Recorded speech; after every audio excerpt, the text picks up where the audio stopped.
Welcome, everybody, to another episode of the From Adversity to Abundance podcast. I am your host, Jamie Bateman, and I'm thrilled today to have with us Dre Baldwin of Work on Your Game. Dre is a business coach and an entrepreneur, and we're gonna have a lot of fun today. Former professional athlete as well. Dre, how are you doing today? I'm doing excellent, Jamie. I'm excited for this conversation. How are you? Oh, I'm doing great as well. I'm also excited. This is going to be fun. We were briefly chatting beforehand about team sports, and I'm maybe I'll get to relive some of the glory days in this conversation. But it's not about me though, Dre. It's about you and the listener. So for the listener, tell us who you are today, what you're up to today. Sure. So Dre Baldwin, come from the city of Philadelphia, now based in Miami, Florida. Background in sports, played sports. Basketball was my sport. 1 year high school ball, walked on, played D3 college ball. Nobody was recruiting me to play pro. So I basically hustled and marketed and sold my way into playing pro basketball. Led to a 9-year career. Excuse me, it wasn't a perfect career because there were times where I wasn't sure when the phone was going to ring again. And in those gaps, I started putting content on the internet. I was going to do that anyway, but I put content on the internet before we were calling it content, before that was a cool thing to do. Started to build an audience through putting basketball videos on YouTube.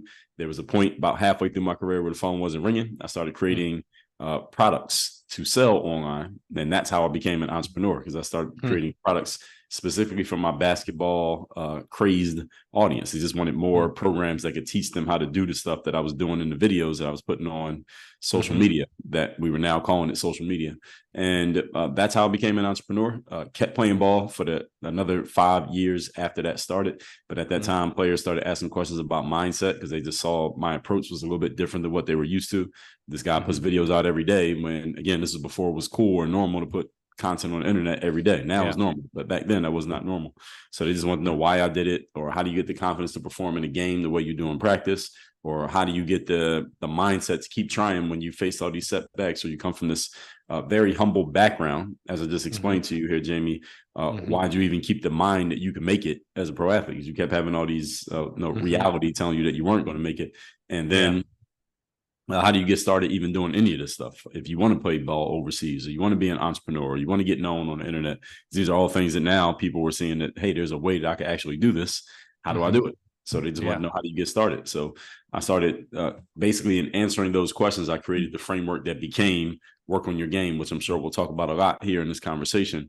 And kept playing ball till 2015. And by that point, I'd already been, as I already said, creating a bunch of stuff online. I had a nice little name online just from putting out basketball stuff.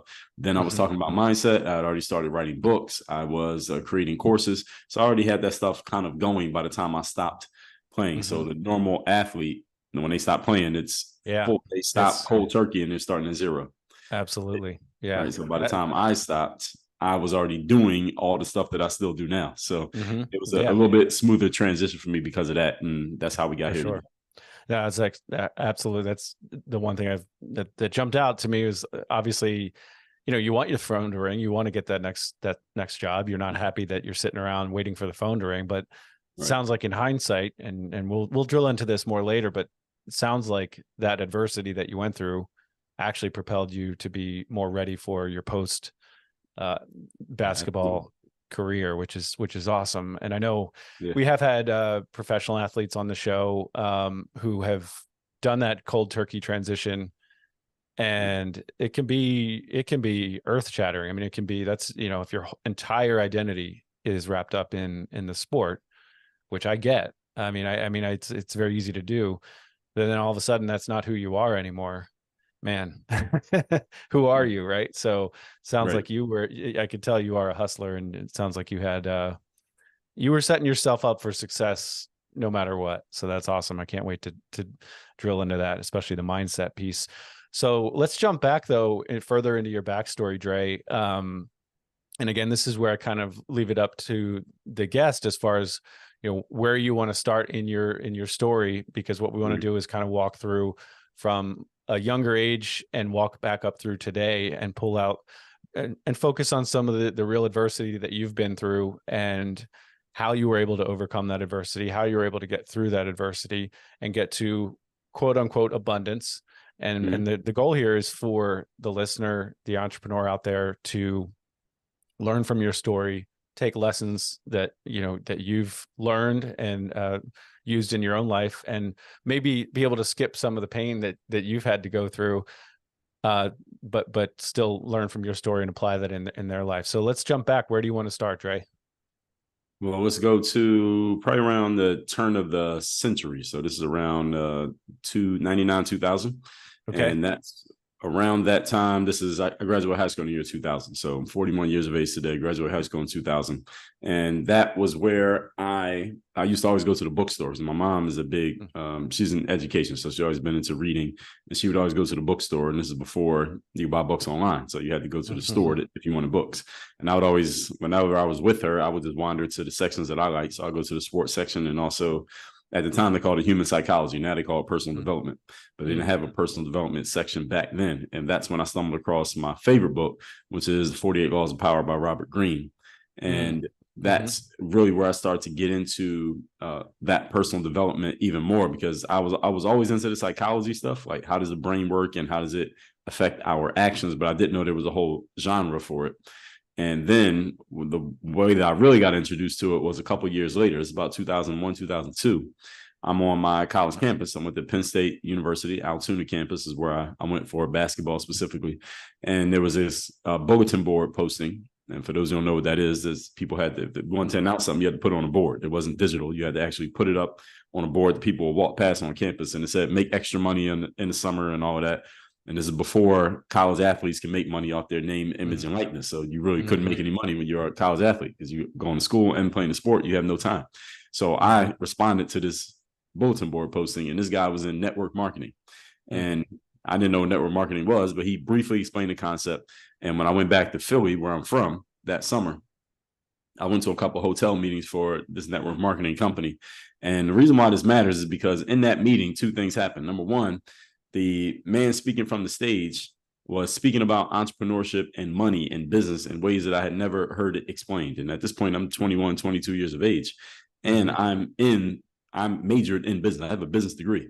And the things that this guy was talking about in this hotel meeting, they did not teach at the college campus that I went to. And I like the way these people are talking about money is completely different. Nobody's ever talked about it like this before. And I thought I was pretty smart, right? That was number one.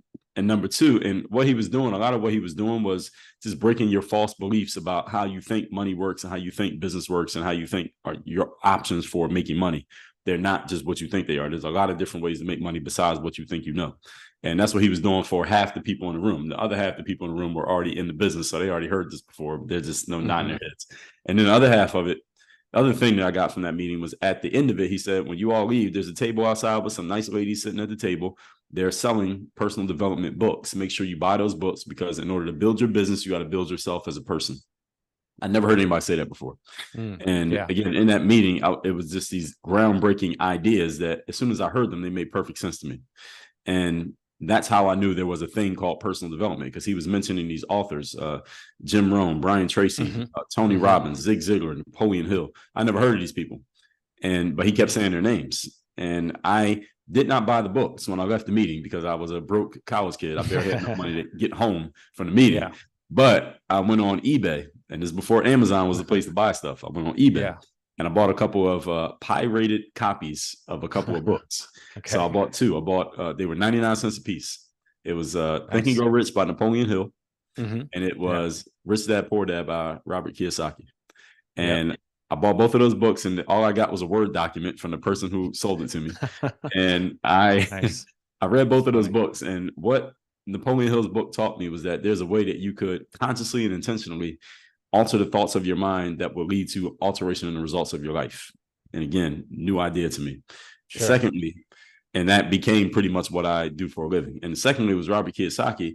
He took it even further than what I heard in that hotel meeting when it came to business and making money. I mean, in Rich Dad Poor Dad, the first 2 or 3 chapters of that book, he's taking everything that most people think they know about how money gets made, and he's just stepping on it out the window. Breaking it into pieces and saying, okay, there are people who make money in a way different way than this, right? And when I read that book, I said, okay, when I get out of college, I knew I wanted to play basketball first. I said, I'm going to play ball.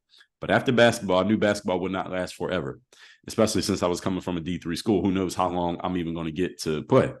But after basketball, what this guy's talking about, this is the direction that I'm going. I'm not going to go and do the normal get a job, work 9 to 5, live happily ever after. I'm not going to do that.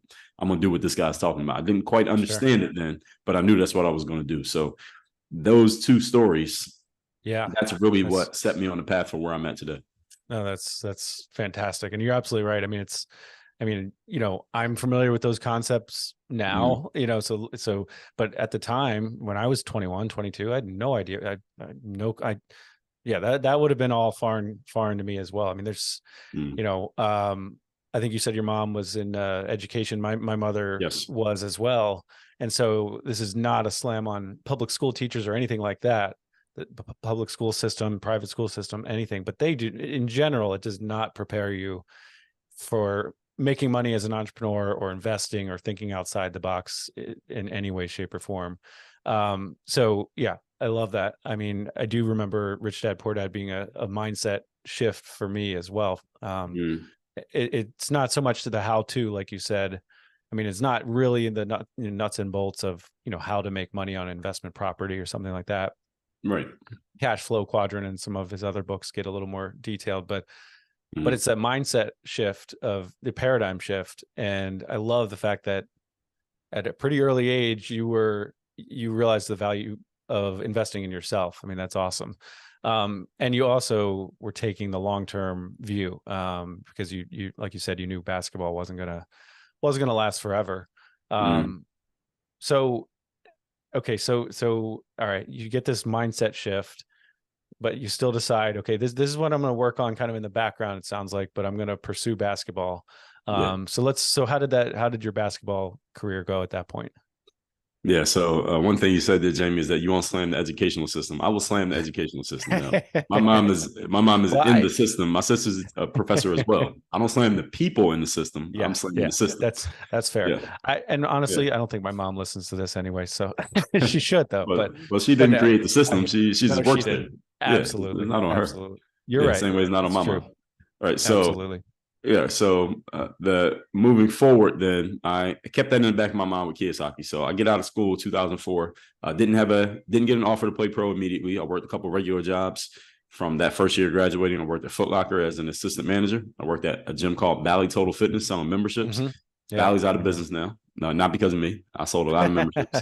All right. So I got pretty good commission checks. So in the summer of 2005, so I've been out of school for a year, I saved up my money and went to this event called an exposure camp. You familiar with those, Jamie? I've heard of the concept, but fill me in. Okay. Exposure camp is like a job fair, but it's for athletes. Okay. Got it. Any athlete who thinks they're good enough to play at the next level, whatever that may be, because nowadays they have exposure camps for like 8th graders. But back then it was relatively new. Sure. And it was usually for people who want to play pro. So these are destination events where you pay money. It's not free. You pay to attend this event. And then a bunch of athletes who think they're good enough to play at pro level at whatever sport, we all come, we all pay, and we all basically play with and against each other for a couple of days to try to prove that we're good enough. Sure. Yeah, we had just real quickly in lacrosse, it wasn't to go pro, but coming in high school, we had a couple camps you could go to, top 205, top star. Exactly. The goal was not to get better. The goal was to show that you're good. Exactly. Right. So it was to raise your profile. Yep. It's the same way they have AAU in high school. It's like that, but for pro, and you had to pay for these. So the audience at these events are not just random people. There are some randoms, but mostly it's agents, coaches, managers, scouts, team owners from all over the world. They come to these places on purpose looking for their next employees, basically. Sure. So I saved up $250 in cash. That's how much it costs to go to the event. I had to save this money up just to give everybody a idea where I was at this point. Still living in my parents' house, and I had to call the event ahead of time and ask them, "Can I pay you cash at the door?" Because I didn't have a credit card or a bank account at this point. 23 years of age, and they said, "Yeah, you could pay us in cash." They wouldn't take anybody's money. I later found out they said, "I'll take my money," and I had to negotiate with my boss to get 3 days off. I needed off Friday, Saturday, Sunday. Any of you ever worked in any kind of retail, nobody gets the weekend off, right? Sure. So I had to negotiate to get the weekend off. We rented a car in Philly. The event was in Orlando. That's about a 15 to 19-hour drive. I don't remember the exact amount, but it was a long drive. We hopped out of the car 9 a.m. Saturday morning, which happened to be the exact start time of the camp.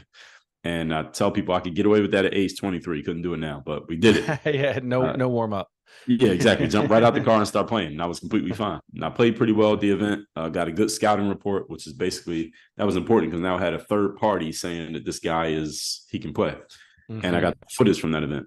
Now, I did not get signed to a contract on the spot, even though I played well. I had to be back at work Monday morning at Bally Total Fitness. So we hopped right back in that car and drove right back to Philly.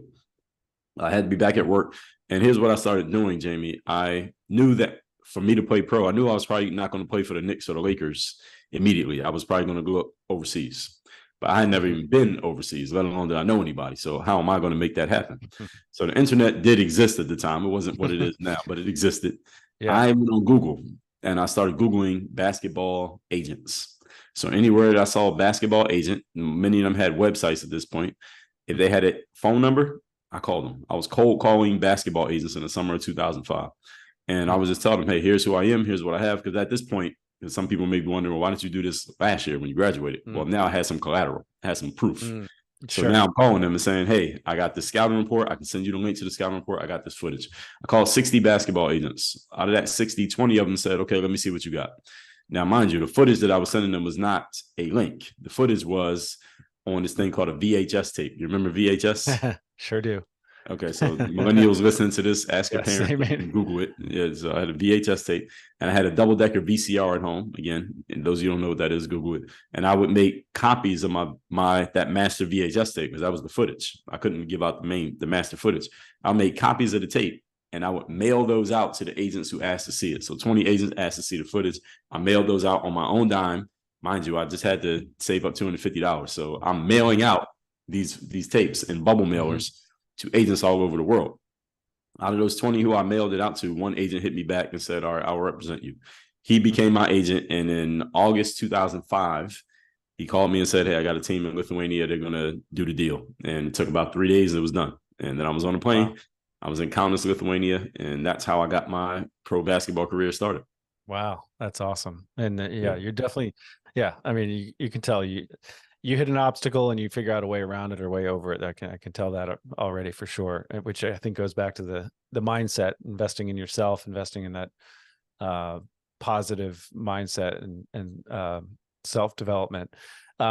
Okay. So you go to Lithuania, you don't know anybody there. I mean, I'm sure it's exciting, but it's probably pretty scary too at the same time. What's going through your mind at that point?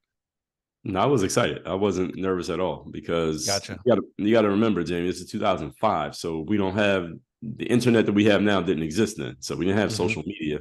So I was looking up Lithuania I was like Google Earthing, like Lithuania.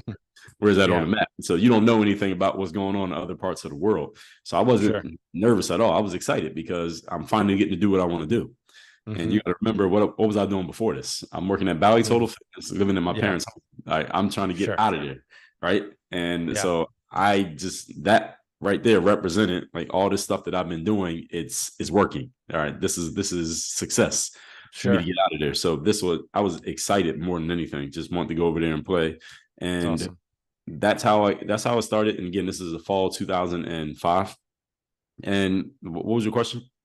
Yeah, just what's going through your mind at that point, and I mean, it sounds like you're just excited because for the new adventure and new opportunity, right? And like you said, maybe you didn't say this, but ignorance is bliss. You don't know any of the downsides of Lithuania or where where you're headed, and it sounds like it's all hope and excitement at that point. But so how do things progress career wise from there? Well, that was the first place that I played. And then I was back from there. Then I played for a traveling team in the USA. Then I was after that, went to Mexico. From there, it was, if I'm keeping this in chronological order, then I was in Montenegro, then Germany. Now we're just going years and years here. So then after Germany, that's when I found myself, my career was stalled out. That was the period where I told you I started creating the products. It was about between 2009 and 2011. That's when all the things that became who I am today got put in motion, because there was a period where my phone wasn't ringing and I asked myself, okay, by this point I'm in my mid to late 20s. So I'm like, okay, this is cute when you're 23. It's not cute when you're 28. Right. So now you got to actually do something. And that's when I started creating what became this whole work on your game brand, because now I can make money. I can monetize what I was doing on the internet, which again was a relatively new thing for the average person. Now, there are some experts out there who've been doing it for decades, but I was pretty average person when it came to internet knowledge. I'm always been a big computer geek, but I didn't know ins and outs of selling stuff online, but I picked it up pretty quickly. I was an early adopter. And during that period, that's when the selling products happened. That's when I started using the phrase work on your game. That's when I started talking more mindset. That's when I started writing books. So all 4 of those things happened at the same time. And all 4 of those things are a big part of what I do today. That's awesome. And you've written how many books at this point? Officially 33. Wow. So I put one out, and quite honestly, it was based on the podcast content. It still was a good bit of work, but man, that's one book is hard enough to get out. That's awesome. But so when you're just curious, when you're at that point, when your basketball career was kind of like, on hold, if you will, or just, drying stalled. up. I don't stalled on the side of the road. Stalled. There you go. Was that, were you dealing with injuries, or was it more just, hey, you're getting a little bit older, losing a step, or what was the reasoning for that? None of the above. It was just nobody was calling. You would say this is like a prime year. So 2009, I was about 27 years of age. So I'm physically in my prime. I thought, I'm like, this should be the year everybody's calling, but nobody was calling. So sometimes in the athletic world, it's kind of like the entertainment world. Like you're in between acting gigs and the phone's not ringing. So you're working at Starbucks. Yeah, that's how it is. Yeah, absolutely. And I mean, you can't control everything. And to be clear, I mean, we're talking, I remember playing at Gettysburg, playing some pickup basketball with the guys, who played on the team at Gettysburg. And, the team was average, average D3 team. I think they were pretty good, but when I played them, it was just like, they were amazing. Like, it's all relative. Like you're playing at an elite level at that point. Like, so it's easy for us to say like, oh, you weren't getting picked up. I mean, it's like, you were still an excellent basketball player. But okay, so it sounds like you had another stint in basketball after that period how did that go? So there was a period for about a year where nothing happened basketball wise. And I was still playing basketball, but I wasn't signed to a contract. And the thing is, I started to get more known. Because at this point, we're talking 2009, 2010. So at this point now, the average person is now going to the internet for things instead of turning on the TV. That's when this period started to happen. This is when this whole cultural shift began. This is when we start using phrases like content, social media. These were brand new terms. And I was pretty known in these places because I've been putting content out since 2005. So when people came on the internet, if you looked up basketball in 2010 on the internet, you know my name. Like everybody knew my name because I had more content out than everybody put together. So at this point, the fact that I had videos on YouTube was more relevant. It was more important for my name than the fact that I've been a professional athlete, the YouTube videos. So that's what started happening at this time. So now I started monetizing it. Now YouTube allows you to make money off of ad revenue based on how many people watch your video. Now I had products that I was selling. All I did was put a video on YouTube. I would do a drill. Like here's how to dribble between your legs. If you want a whole program on how to dribble between your legs, go to this link right here. And I'm selling these programs. So at this point, Jamie, I'm like, okay, if my phone never rings, I never get another call to play overseas. I'm fine. I'll just do this. I'll just sell this stuff on the internet. And I remember telling someone at that time that what I'm doing here online is going to be bigger than what I'm doing as a professional athlete. I could see that in 2009. I knew that was going to be the case. And nowadays you got athletes who come up playing college, don't even try to play pro, and they just become famous on social media. And they make more money doing that than they ever would have made playing overseas. Because they wouldn't have been the same, they wouldn't have had the stature overseas, but online they're the guy, right? So that happens now. That's a big thing now. So that's what I was doing in 2010. And then self-publishing was a thing. That's another thing. Now you could publish your own books. You didn't have to sign with a publisher because I've always been a writer. I was writing before I was on YouTube. So I was blogging. That was the first thing I did on the internet. So I've always been a big writer because I'm a big reader. And then when I saw self-publishing was a thing, like I could just write a book and I don't have to go through a publisher to get the deal. Okay, I'm going to write books. So I wrote my first book. Only one of my books is a narrative. My first book was a narrative, just telling my story when I first started playing up through college. All the rest of my books are more like professional development stuff. So that happened as well. And then the phone did ring again. So I went to Croatia, went to Slovakia, and there's one other place that I'm not remembering there over the next few years. But then I started doing a whole lot of brand deals with companies, Gatorade, Wendy's, Nike, Jordan brand. So I started doing all these brand deals and things. And I'm like, I don't need to play overseas. I don't need to go back overseas. I could just do this. I can make a whole career out of this. The unfortunate part for me was that all this stuff started popping off when I'm getting like 30 and up. So, man, I wish this happened when I was 22. I could have milked this for a whole decade, but it came kind of on the tail end, the back half of my career.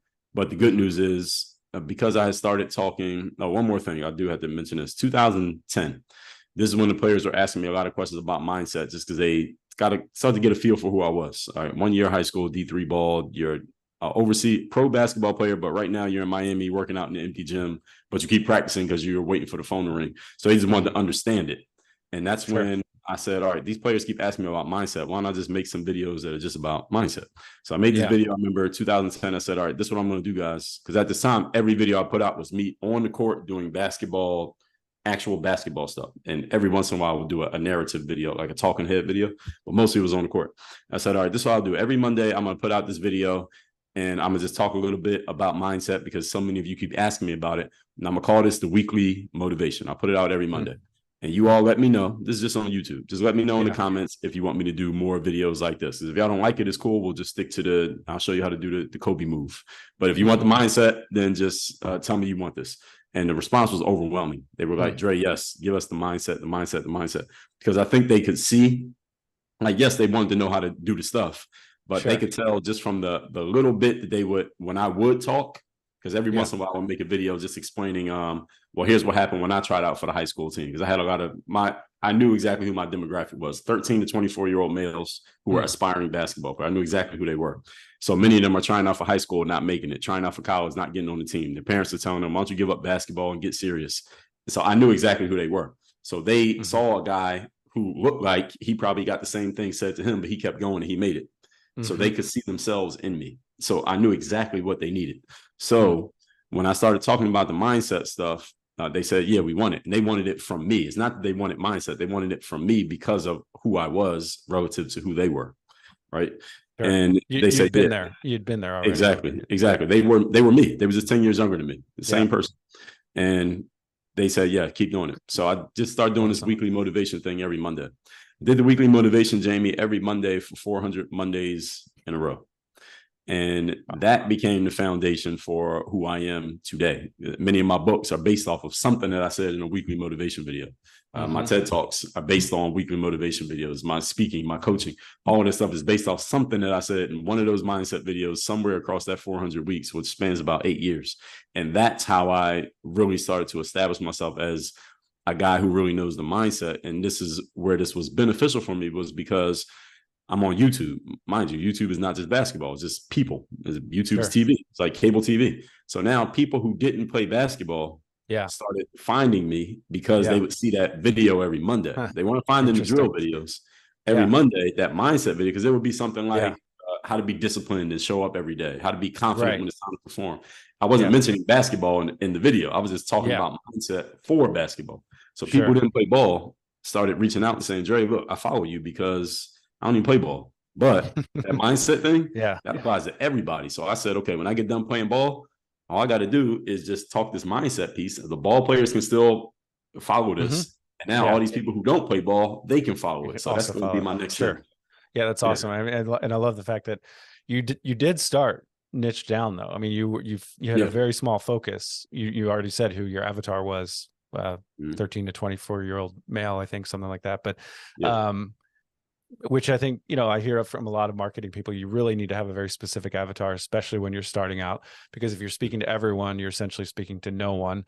But you need that core group. There's sort of ambassadors initially to say, like, he's talking to me, he's literally talking to me. And then they go out and tell everybody else about you. And then, the concepts are applicable across any field. So then you can it just scales exponentially. That's awesome.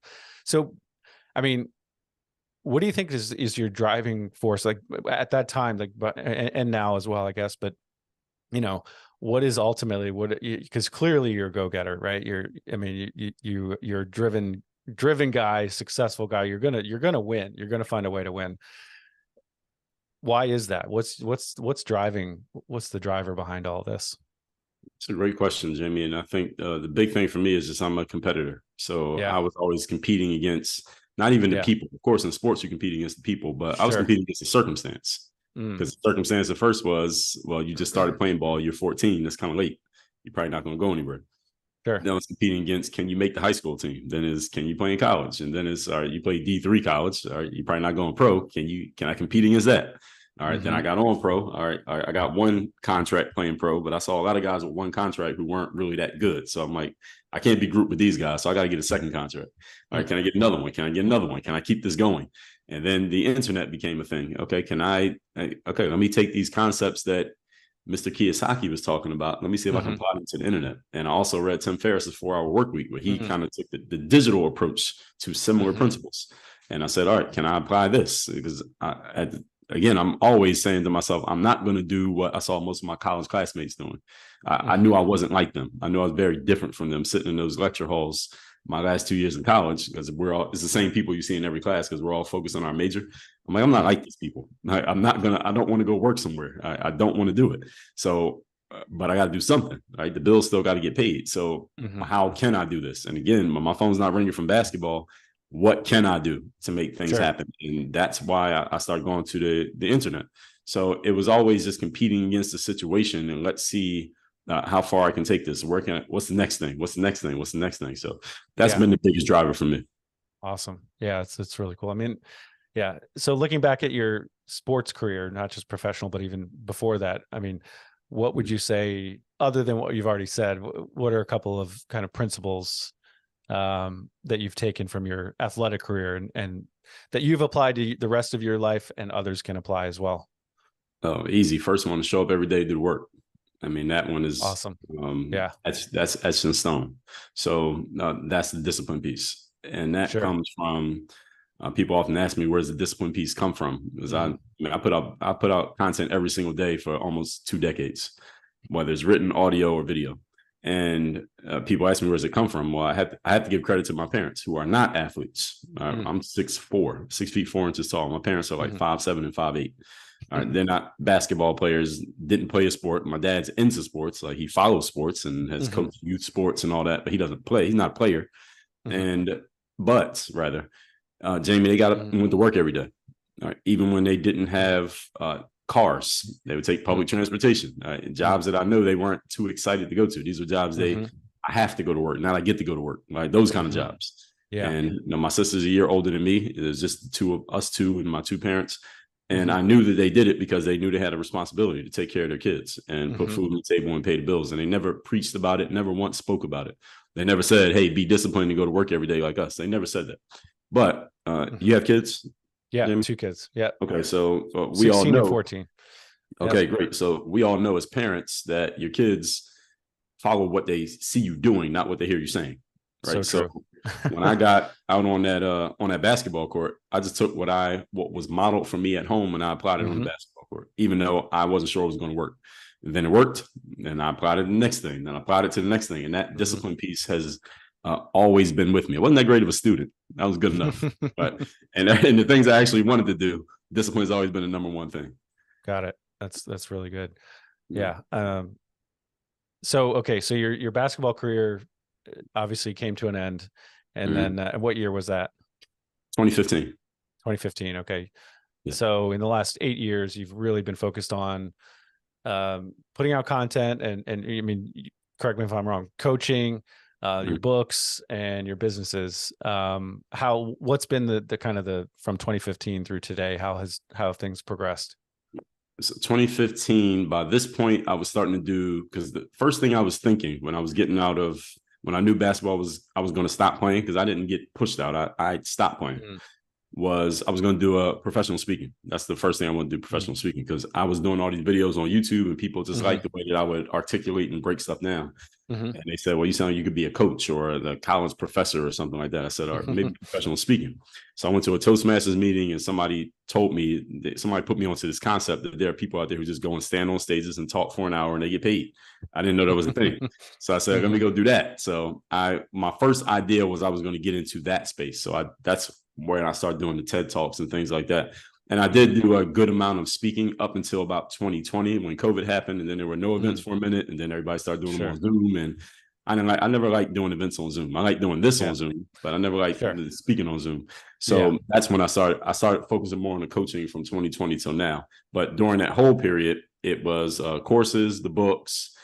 There was some coaching. You know, people would come to me and just ask me, do I do any coaching? Even when I wasn't even trying to sell coaching, just because I was creating so much content. So it's always been that. And I was still selling the basketball program. So I did that from 2015 to 2020. I was speaking, courses, and selling my products. Those are the main things. And then just ad revenue that I was getting online. Then in 2020, I dropped the speaking, didn't really focus on that anymore, and started focusing on coaching. So I still have the products, still got the books, and now just coaching. Got it. Now, and it can tell you, I mean, yeah, you want to make money. Yeah, you want to be successful yourself. Absolutely. I mean, you should, but the flip side is you clearly lead with adding value first, putting out content, putting a lot of free value out there, free to the consumer, takes work for you, consistently. But the other thing I want to point out is clearly you listen, and you've mentioned that a few times. You clearly took feedback from others as to what they're interested in and what they see in you, like what you are actually good at. So you're not just like full steam ahead, I'm going to do whatever I want to do. You're taking in input and applying that and pivoting and giving the people what they want, what they need. And what you've shown you have been successful applying. So yeah, I love all that. So now the coaching in the last few years, what does that look like?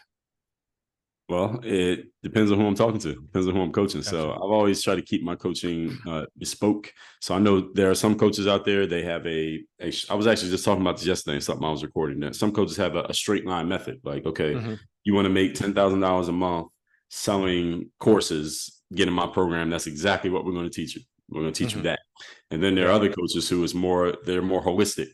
They're just a coach. Sure. Right? If my style sounds like the type of person you would want to talk to on a regular basis, and we get to know each other more intimately, and I can help you through different things, then I'll do that as well. So I like both lanes, but I personally prefer working with high level people who have complex challenges, because I get to know them on a more personal level, and I can even coach them personally. So this is not always in a group. So I have group options, but I also like to coach people personally, because in my experience, Jamie, when I'm talking to people who are at let's say they're making at least $250,000 a year or more, they don't just need help with business. All right. It's personal stuff. So it's life stuff. It's spouse stuff. It's kids stuff. It's how do I keep my body in shape? Because I'm at work all the time making all this money. All right. How do I, can you help me just overall? I just need somebody to just talk to every couple of weeks to just hold space for me so I can let this stuff out, because everywhere else in my life,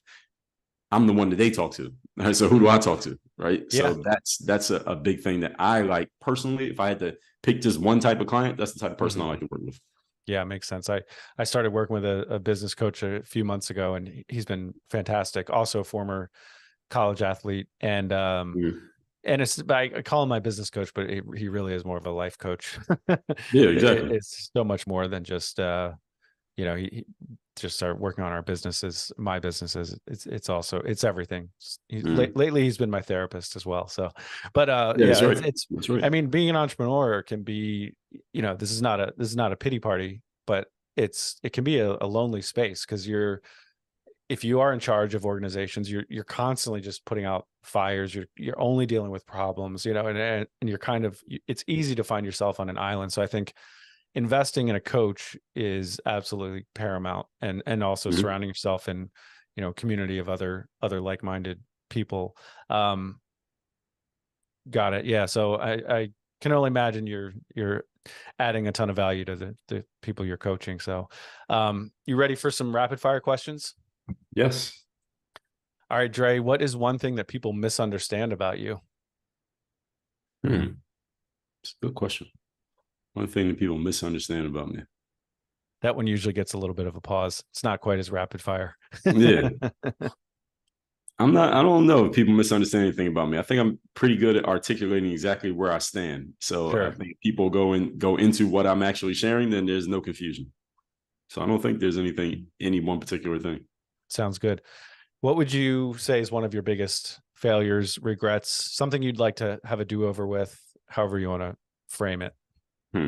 As a college athlete, I could have been more, what's the word? I guess more disciplined when it came to within the team framework, as far as practicing hard every day in team practice. I always did good doing stuff by myself, but with the team, I didn't always have the best effort, which led to me losing opportunities for playing time.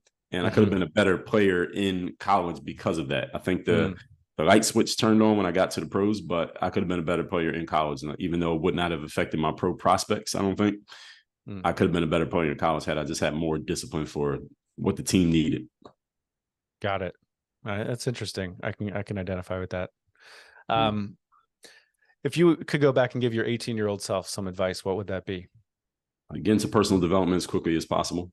Find out what it is. Get into it as quickly as possible. Get around the right other people who are positive and going somewhere, and learn to tap into the brains of other people. When you're looking to create success, you don't have to do everything on your own.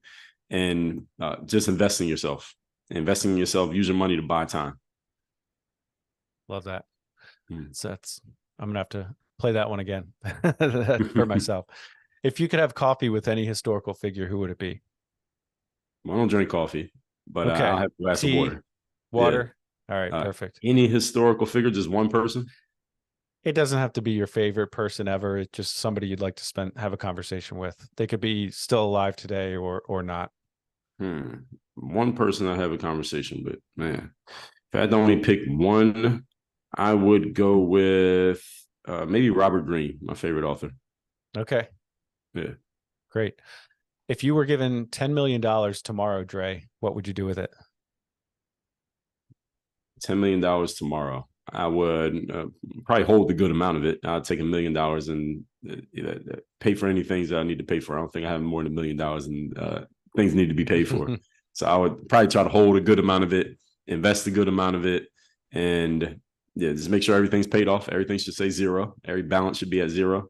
And then I would just try to hold it. I think I would just sit. I think somebody said, if you ever get a big windfall of money, one of the best things you could do is just sit and just experience the feeling of having it and not doing anything with it. So that's probably what I would do for maybe a couple months if I can control myself. I'll take $1 million and play with it, but then the rest of it, hold 9 back. Got it. Right. What's a challenge that you're facing in your career right now, your business?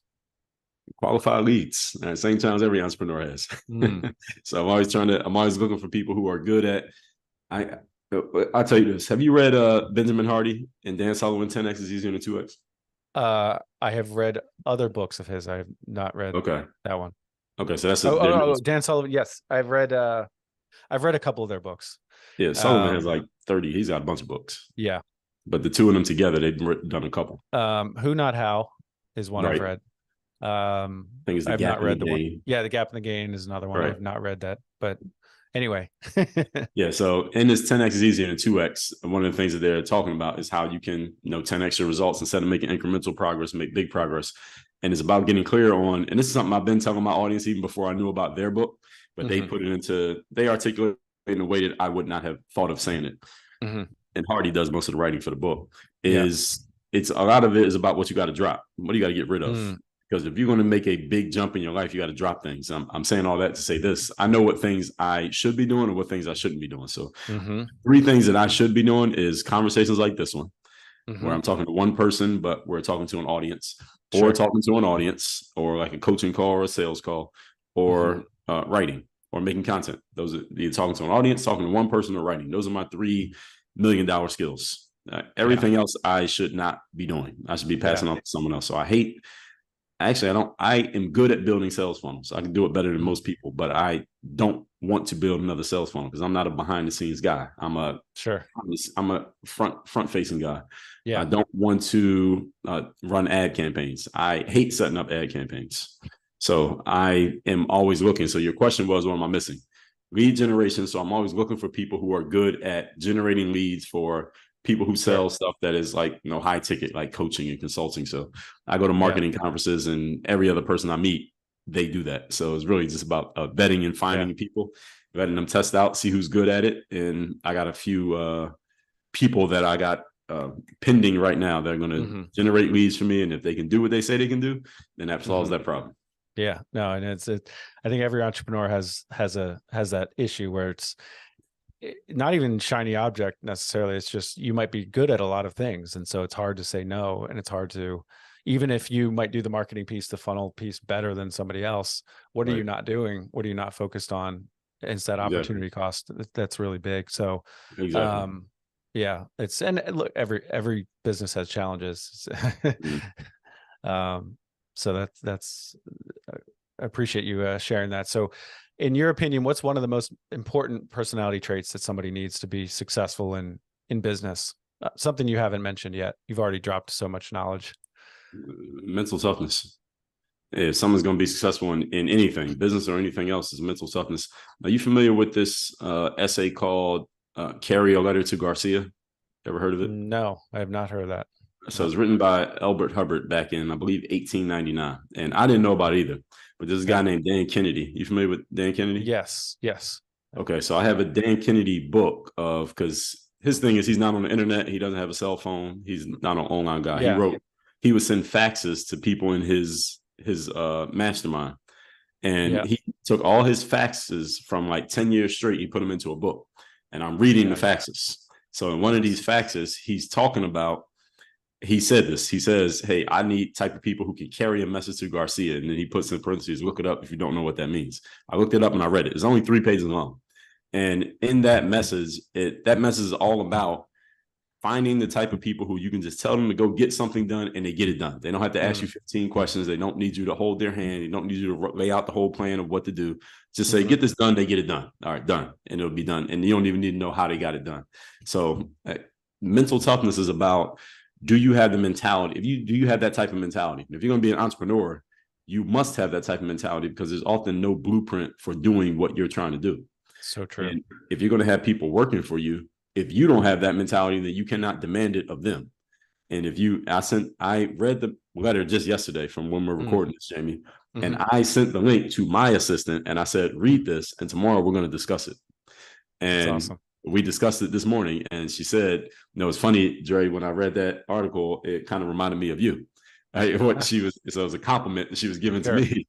And I told her, listen, this is kind of what I need you to be. I need you to be this type of person. I didn't hire you to be a robot because, listen, there's AI software that can replace you if all you're going to do is be a robot. And I told her that. I told her it's AI software that can copy paste. I don't need you to copy paste. I need you to be human and go get things done when I need you to get them done. So that's my answer. Mental toughness. Yeah, that's great. And I'm glad you didn't have to send her the VHS tape and send her a link. But no, I said the same thing. I have a virtual assistant who does some marketing, and I told her last week, she said, well, I said, why did we pick this clip? It just doesn't look very good, to be honest. And she said, well, that's the one that the software chose. And I said, the software works for us. We're in charge here. So, but yes. So you've already rattled off a bunch of books. So talk about a couple of yours. Like what are 1 or 2 of your favorite books that you've written? Well, my favorite would be my first one. It's called Buy a Game. And that was just me telling my story of basketball when I first came up. But to your audience, what I would suggest is my book, The Third Day, which is right here. Are we on video? Yes. Yep. I see it. Yeah, so The Third Day is this book right here, The Decision That Separates the Pros from the Amateurs. This book is all about how do you show up and give your best effort when you least feel like it. So it's basically a subtopic of discipline, showing up and having a strategy and a structure for giving your best effort on the days when you don't really feel like being at work or being at the gym or answering those calls or whatever we had to do as an entrepreneur. It's always stuff we got to do we don't feel like doing. Yeah. And the key of successful people is even on the days when they don't feel like going, they go. Like I went to the gym this morning. I would never even think about not going to the gym. All right. There are days I feel better, days I feel worse. Yeah, exactly. There's never a day I wouldn't go to the gym. There's never a day I wouldn't record if I need to record or write if I need to write, right? Because that's what I do. So it's not a question. It's just a matter of when am I going to do it, not if I'm going to do it. And that's what this book is all about. And I call it The Third Day because, the first day when you start something, everybody's all excited and trying to show off. Everybody's there the first day. Second day, a little bit less excited, but people still show up. And by that third day, metaphorically, you got the regulars, the people who are going to be serious. So I don't know when this episode is going to come out, but we all know in January, anybody who goes to a gym, January is packed. It's packed. Everybody's there. about Valentine's Day is back to the same people from last year. And that's what the third day is about. Third day is any moment in life when you realize that the thing you signed up for is not all fun and games. And the question is the decision that you make. Are you going to keep showing up or are you not? That's what the third day is. The decision is not the occurrence, because the occurrence happens to everybody. The decision is not. So I give everybody a free copy of this book. Can I share how they can get it? Yeah, absolutely. Please do. Yeah, paperback, free copy paperback. Just go to thirddaybook.com. All we ask is that you cover the shipping, and we'll ship this book physically to wherever you live, anywhere in the United States, international as well. So thirddaybook.com. Fantastic. Yeah. Dre Baldwin, man, this has been fantastic. What's one question that I have not asked that you wish I had? It's a good one. But we didn't talk about all the work on your game philosophy. So we didn't really talk about personal initiative, but you brought it up many times when you talk about the go-getter and about confidence. We didn't talk about that much either, but discipline creates confidence. So if you can be disciplined, you're going to be confident. And mental toughness, I consider that to be like the bodyguard for your confidence. It's like your security system. So we didn't talk about those things, but they kind of fit into what we talked about already. Absolutely. I mean, I've heard, I think, reps, you got to put in the reps. And if you don't have discipline, you're not going to put in the reps, and you put in the reps, and that's what leads to confidence, like you said. Right. And put in the reps, it leads to competence, and then competence leads to confidence. They all kind of play together. That's awesome. So Dre, anything else you want to add before we sign off? Just letting everybody know that no matter what it is you do, we all have a game, whether you're a real estate maintenance man, a librarian, an entrepreneur, athlete, and you need to understand what game you're in, learn the rules of the game, do the work so that you can work on your game. Then you prepare, you get an opportunity, you perform, you produce results, you get rewards. So that's the process for anybody and anything you do. Yeah. I mean, this has been a very energy packed and just refreshing episode, very practical, mindset based. I know that you personally have been through a lot of adversity along the way, a lot of ups and downs. And I just think the listener's going to be able to relate to a lot of this, whether they were a basketball player or not. Like you said before, it relates to everybody. So this has been great. Where can our listeners find you online, Dre? I'm on every social media platform actively. So we publish everywhere every single day. I'm probably most active on Instagram. Actually, I'm most active on Instagram because I personally will use it. My assistant does a lot of the postings, but it's all my content. So Instagram is just my name, @Dre Baldwin. I'm also pretty active on X/Twitter. My Twitter is just @Dre all day. That's where I like to talk about current events. So I like to get into interesting conversations over there on X. But besides that, I'm on every platform, every single one. I'm on there. Fantastic. Yeah. Dre Baldwin, thank you so much, man. This has been great. So thanks for spending your time with us. We appreciate it. I appreciate the opportunity, Jamie. Thank you for sharing your platform. Absolutely. And to the listener, thank you for spending your most valuable resource with us, and that is your time. Thanks, everyone. Take care.